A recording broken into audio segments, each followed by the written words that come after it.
right, everybody, we got our next card jumping into Marvel Snap, and that is going to be the man, the myth, the legend, the alien, the Thor Beta Ray Bill. Let's go.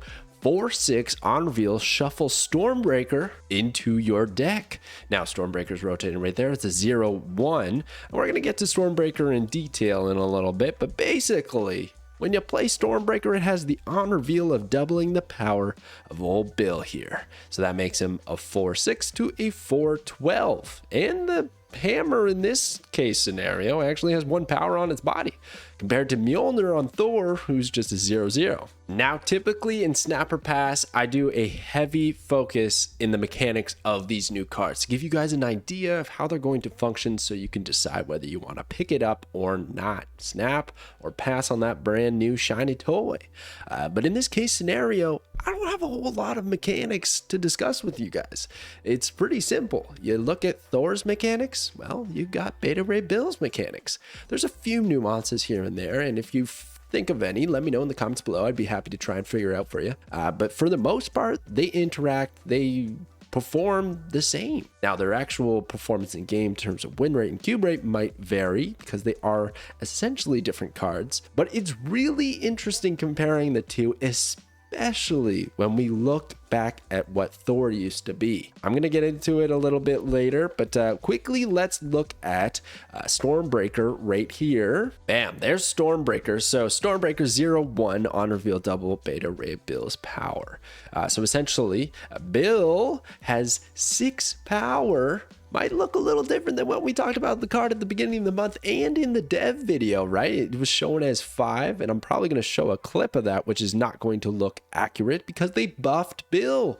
Bill is a 6 power card, base power card. And so when you play Stormbreaker, he becomes 12 power, and Stormbreaker has 1 power on its body. So that's 13 power. Not too shabby if you can pull it off, but can you pull it off? That might be the tricky part. The other thing is the spotlight caches. So on the left there, we got Elsa Bloodstone 2/3. She's given +2 power whenever a card is played to fill a location. And Galactus, a 6/5, doing his thing. Man, here's the thing about these. This is a good value spotlight cache because both those cards cost 6,000 tokens. Beta Ray Bill and Stormbreaker here cost 6,000 tokens. So all the cards that you can open are pretty high value cards. But are they going to be good? Are they going to be cards that you play with a lot? I don't know. If you don't own Galactus, I'd probably highly recommend you open up a spotlight cache. Galactus is one of the most unique cards in the game. There are people that hate him. There are people that love him. There are people that play with it to get to infinite. There are people that can't win a single game with the card.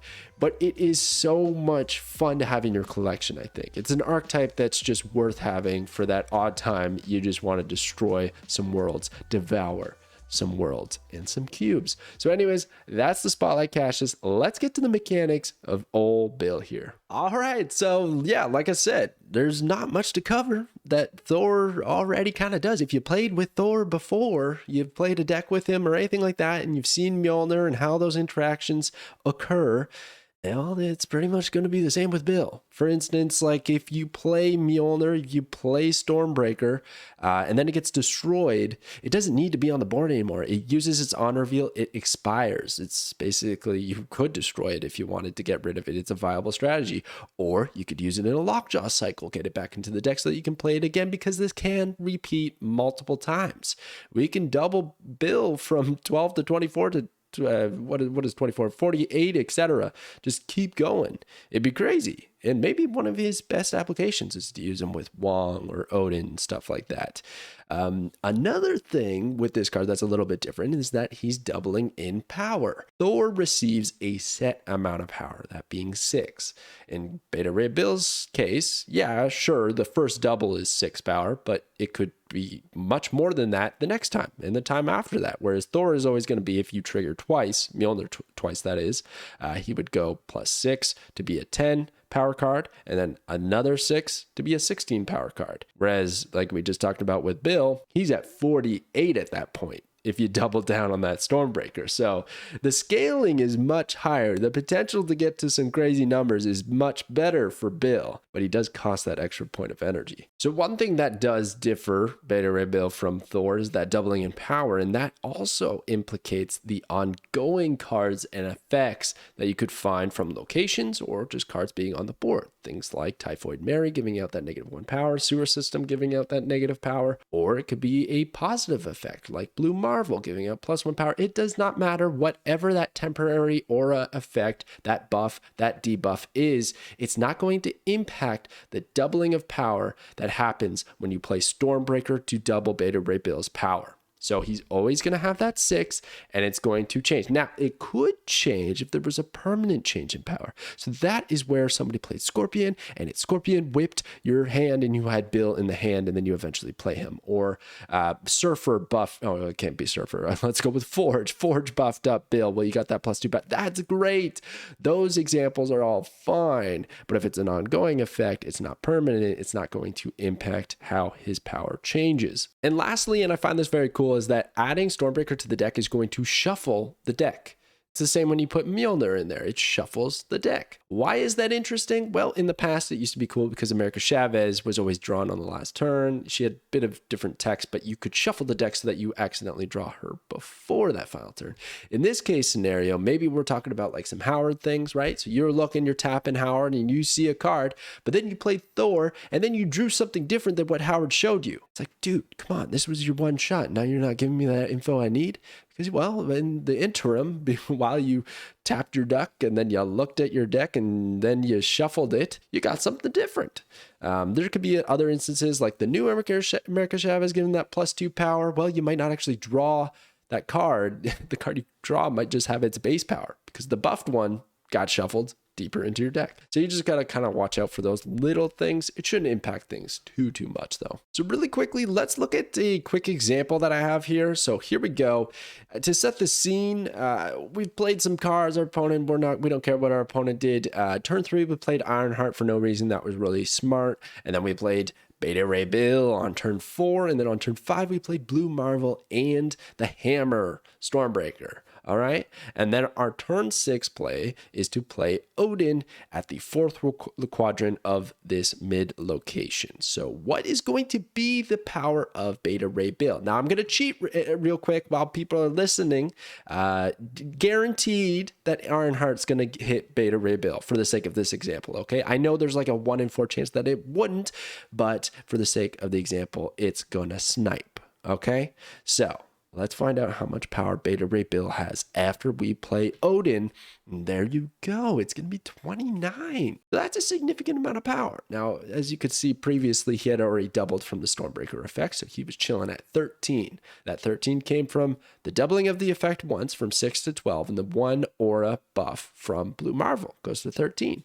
So how did he get to 29? Well, Odin activated and hit Ironheart. Ironheart gave +2 to Beta Ray Bill, so he went from 13 to 15, but we know that that 1 point of power is just that aura effect from Blue Marvel. So when Odin activates Beta Ray Bill again, he's gonna throw a Stormbreaker into the deck. But more importantly, Odin's gonna activate Stormbreaker again, which is going to double Beta Ray Bill's power, which is 14, bringing him to 28, and then he's going to pick up that aura effect, that onboard ongoing effect from Blue Marvel, that +1, so that he's at 29 power. That's how I came to that conclusion. So I didn't want to make it too complex. I feel like that is still pretty straightforward, but just so you guys know, that's how I see this card working, okay?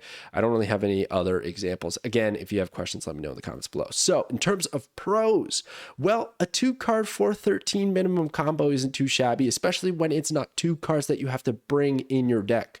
You can deck build essentially a full deck, and then you're adding that bonus token card into your deck, and you hope you draw it and you play it. That's where it becomes the problem though, and that's one of the cons right here, is that he's not a very flexible deck building card because he requires support. Honestly, my biggest takeaway about Beta Ray Bill here is that he is an absolute must with Jane Foster. If you don't run Jane Foster with Bill, you're just running way too much risk, way too much inconsistency. All of a sudden, you put Jane Foster together, though. That package looks really nice, especially the Thor splash package. So I'm actually thinking that maybe, yeah, it's going to be a lot of fun. Don't get me wrong. It's going to be a lot of fun to put together a Thor deck, an on reveal, Odin deck, whatever, and you're just mashing a bunch of on reveals and triggers and stuff to get your Beta Ray Bill to like 100 power and your Thor to like 50. Fun. But maybe this just ends up being a nice 3-card combo that you can fit in a lot of other archetypes or just other strong builds. Like, you know, one thing that we've seen time after time is Darkhawk find a way into the meta, but just kind of molds its package with something else. So like usually it's like the Darkhawk, Korg, and Rockslide, just to name 3. You could even throw in Zabu in there. Okay, so those 4 cards. And then you take this package and you put them together. And you know what? It's pretty good. Why not? Zabu is going to help out Bill and Darkhawk. And then the other cards are pretty good standalone. And if we do manage to play Jane Foster, we get both the hammers out, and then we can play the hammers, and hopefully we can play like Korg or whatever else. I feel like it's going to be a good deck. You just put those 2 together. And I feel like what we can do moving forward is take the 3 cards, being Jane Foster, Thor, and Beta Ray Bill, and just kind of splash them into other decks throughout the meta as things go along. We'll see. I don't know if it's going to be that strong, but undeniably, if it works, if you get that turn 3, 4, 5 play, that's pretty spicy. And of course, this is just going to be super fun. I mean, whether it's going to be strong or not, this is just going to be a good time to play with this card, I think. I like playing Thor a lot, but he just hasn't been all that strong and doesn't always find his way into the meta. So it's sometimes hard to justify, but maybe this is going to work out. So he's got the little mini quest of getting that Stormbreaker out, and he's an absolute G, man. Beta Ray Bill, man. He's the guy. So here's one of the craziest problems that I have with this card. I played in the beta for Marvel Snap, okay? And in that time, actually, if we go all the way back, July, I think it might have been the 2nd season ever. Now I'm actually forgetting. Thor, Love, and Thunder, I think was the 2nd Marvel Snap season ever. And the season pass card was Thor himself. And he released as a 4/6. Same ability, you know, you shuffle Mjolnir into the deck, you draw Mjolnir, you play it, you get 6 power. So what does that sound like? Thor ends up being a 4/12. Beta Ray Bill is essentially a 4/13. You get the 1 power from Bucko there. And of course, upside of buffing Beta Ray Bill. And I don't want to diminish that. That is definitely a route we can take. I feel like that gets a little bit clunkier though. If we're really focusing on buffing Bill just to double him, that's where deck building, I feel like a lot of problems happen. So there is that upside though. There is that power boost doubling upside. But regardless, when you look at the shells, they're very similar. And what happened? Thor was trash. He wasn't played at all. It was kind of a bummer because he's a season pass card. And what happened is they changed him to be the 3/4 that we know today. And he's been a pretty good card ever since. But he really needed that change, which is kind of crazy to think about. The other thing too is that Zabu wasn't out. So that could have maybe helped the old Thor. I don't know. It's interesting to see like a year and a half later, we're going to have this guy coming out. And he's so similar. And maybe the meta has changed enough that we can make a card like this work. There's enough support now to make it work. Jane Foster also wasn't released when Thor used to be that way. So there was a lot stacked against him, but the similarities are present. Okay, I've talked enough about the mechanics here. Time to move on to some counters. So I think it's pretty straightforward. If you want to counter this card, you're in Cosmo. Because there could be so many on reveals. Either you deny the Beta Ray Bill, or you deny the Stormbreaker, or you deny the Jane Foster, or even the Thor. There's just a lot that you can shut down. And you just slap that Cosmo down, and when you already see that it's being set up. And yeah, if they're trying to do Wong, I mean, there's just sky's the limit. Cosmo, once again, amazing counter, probably underplayed in the meta. Then you got Shadow King, so we could reduce the power after he gets all those buffs. So that 29 power build that I showed you earlier, well, bye-bye. Shadow King takes that down to base power of 6. Shang-Chi takes it down to 0 because he just destroys this sucker and see y'all later. So it's almost like, do you run armor to protect your build? But then what if you never actually proc Stormbreaker? Because then you just got a 4/6 on your hands, and that sucks. That's a bit rough. I don't know about that. Then we could look at Scorpion or anything giving out negative power before Stormbreaker actually activates, like a hazmat combo or something like that. And then your Bill is looking real sad. He doesn't have a whole lot of power. Yeah, that could suck. That would be a bummer for sure. And then Black Widow. A Black Widow is an interesting one because it's going to deny us a draw. And even worse is you could completely brick somebody from Jane Foster. That's such a nasty counter, dude.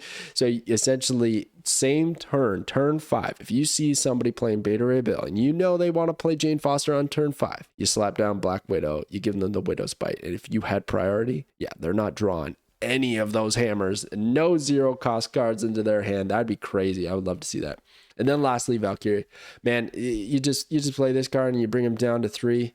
Sad days. Sad days even before or after the trigger from Stormbreaker, right? Because then you're just doubling 3 to 6 and you're back where you started. No.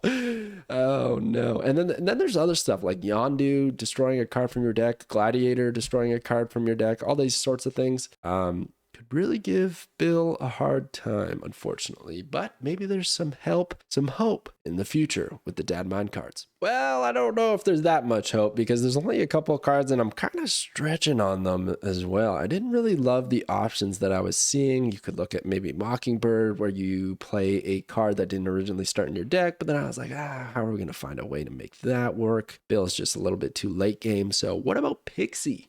That's a stretch too, because we're basically conceding that we don't play our hammer, our Stormbreaker, because essentially the idea is that you would play Bill, put Stormbreaker into the deck. It's a 0 cost card, and then Pixie's going to shuffle all the cost of the cards in your deck. But then you also have to play Bill on 4, maybe 3 with Zabu out there, and then you got to play Pixie afterwards. I think you want to play Pixie earlier, if anything. So that's not even that great, is it? And then this other card doesn't even exist anymore. I've had people ask me about like, where's Firestar? When's Firestar coming back? Dude, I don't know. She's in the void. She's just chilling somewhere else, but it's not here. It's not whatever Earth this is. Because she's gone. She's gone. I don't think she's ever going to come back in this version, but she was a 6/3. Each card you play last turn gains +3 power. So you could use Firestar on turn 6 after playing Bill on turn 5, give him +3 power, and on the same turn 6 you could play Stormbreaker, right? And then you get a lot of power off of that doubling. Maybe that's a thing. Probably not. Probably never going to come out. This card was too broken. Too broken. Anywho, those are some of the DATAMINE combos that I was thinking about. But let's go to some actual deck lists and key synergies that are in today's game that I thought up. I've already run through a lot of the synergies, so I'm not going to go over that too much, but you got Jane Foster. I think that's a must include. We got Thor, and then you got that complete package. You could also go the route of Wong and Odin. It's probably a little bit too finicky for what it's worth, but it's going to be a lot of fun. They certainly help out. And then you got Zabu to make him cheaper. That's always a great combo. So here are my 3 decks. We got Billy G. And essentially, this is just a crazy lockjaw deck. Why does it have the name Billy G? I don't know. I just wanted to name one of these Billy G and it fit. So the idea is you're just going to throw a bunch of stuff into lockjaw and you're going to cycle it and you're going to play it and it's going to be great. It's going to be one of those decks where you can't get anything going and there's going to be one of those times where it's just all clicking. It's going to be a good time. You throw the Wasp out, you get Bill out, he puts Stormbreaker in your deck, you draw Stormbreaker, and then you play Stormbreaker and it cycles out for Magneto or Infinite, and we're just laughing all the way home. We even got Kyra to protect the big guys and the little guys, because we got Nightcrawler, Iceman just for fun, because they're pretty good cards to throw into the Lockjaw location. But once again, Bill, Jane Foster, it's a must. Because if we play Jane Foster on 5, we draw that Wasp, we draw that Stormbreaker, we throw those cards into the Lockjaw location, and we go to town. It's going to be a good time. Then we've got Asgardians 2.0. So this is a deck that I had last week with Grandmaster, but let me tell you, I don't think Grandmaster is very good. It seems like a lot of people are trying to make a lot of different arguments for justifying the card. Yeah, I did not snap on that card. I passed. I still have not picked it up. I do not plan on picking it up. Even if there's futures value, it needs to get buffed. And I kind of feel like it will get buffed eventually, like 2-1 or something. You got to have some power on that guy.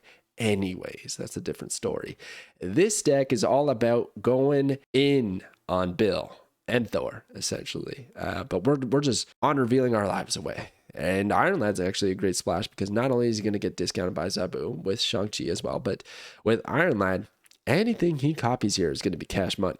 I mean, even if it's magic and you get Limbo early because now we don't have to play magic and that's great. It could be Ironheart to give +2 power out. That's fantastic. I'm here for it all. I would say the lowest roll is probably Shang-Chi, but at least I don't mind when that happens. I don't know about you guys, but it gives me the confidence that I at least know I'm going to draw it. And it puts the fear into my opponents that I have drawn it. So maybe I don't even have to play it because they're too concerned about it. Anyways, I think this deck is going to be fun. I think it's going to be pretty good. And I'm probably going to stream this deck when this card comes out. That's a bit of a spoiler to the verdict. Anyways, the last deck. Be Right Valk. What a lame name, man. Oh my goodness. How did I come up with this? I was basically just going off of the acronym of Beta Ray Bill and BRB and then but it's Valk. So take that for what you will. The idea though, I think I'm cooking here a little bit. There could be something here. So there's already been that deck where you just play a bunch of cheap things on turn 6, and then you play Valkyrie and you decimate your opponent's board because they had those really big cards set up. They were trying to protect them with armor or whatever. And it's like, nah, see you later. Valk is going to do work and turn them all into 3s. But if you have more cards on your side of the board, then you've probably won that location. Well, it could work out pretty good here. Essentially, what I'm thinking about doing is even if I play Thor and then I play Bill, just like we like to, and then we play Jane Foster, well, now I'm going to draw Wasp, Yellow Jacket, Stormbreaker, and Mjolnir. And I can use all of those cards with Valkyrie on turn 6.